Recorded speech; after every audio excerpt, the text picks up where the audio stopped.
बिस्मिल्लाहिर्रहमानिर्रहीम अल्लाहुम्मा सल्ली अला मुहम्मदिन व आले मुहम्मद।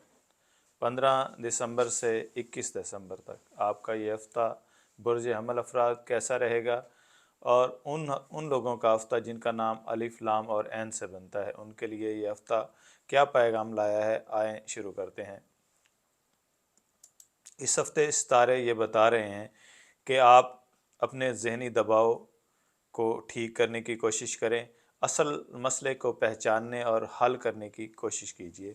यह हफ़्ता ज़हनी सुकून, अपने ऊपर तवज्जो देने के तक का तकाज़ा कर रहा है। राहों के असर से माली मामलात जो हैं वो भी बेहतर होंगे, ख़र्चों पर काबू रहेगा, आप पैसे बचाने में भी इस हफ़्ते कामयाब होंगे। रिश्तेदार और घर वाले आपके लिए इस हफ़्ते मददगार साबित हो सकते हैं। माली इस्तेहकाम इस हफ़्ते का नुमायाँ हिस्सा रहेगा। घर में मोहब्बत, सुकून, खुशियाँ बरकरार रहेंगी। केतु के असर से आप अपने अहलो अयाल के साथ किसी मजहबी मकाम या अजीज़ों के घर जा सकते हैं। घरेलू माहौल खुशगवार रहेगा। मोहब्बत के मामलात इस हफ़्ते ख़ासे मस्बत दिखाई देते हैं। अगर आप रिश्ते में हैं तो आप और आपके शरीक हयात के दरमियान बाहमी समझ-बूझ, इज़्ज़त और जज्बात में इजाफ़ा होगा।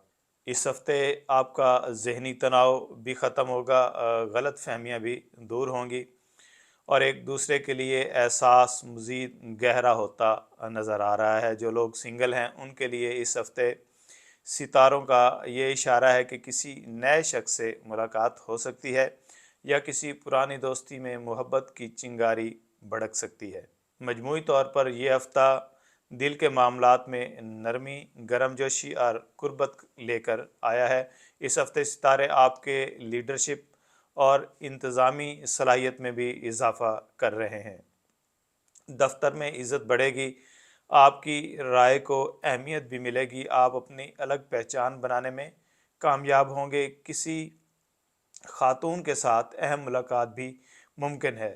किसी भी किस्म की गलत सरगर्मी जैसे नकल वगैरह से दूर रहें। अगर आपका ताल्लुक़ तालीम से है, ऐसा करना मुस्तक़बिल के लिए नुकसानदेह साबित हो सकता है। अगर आपके सदक़ात की बात की जाए तो मंगल वाले दिन कोशिश करें किसी माज़ूर शख्स को लाजमी खाना खिलाएं, इससे आपके मामलात बेहतर होंगे। अगर आप अपना जायचा बनवाना चाहते हैं या अपने किसी रूहानी मसले का हल पूछना चाहते हैं तो आप हमारे इनबॉक्स में रब्ता कर सकते हैं या हमारे बायो में दिए गए व्हाट्सएप पर रब्ता कर सकते हैं।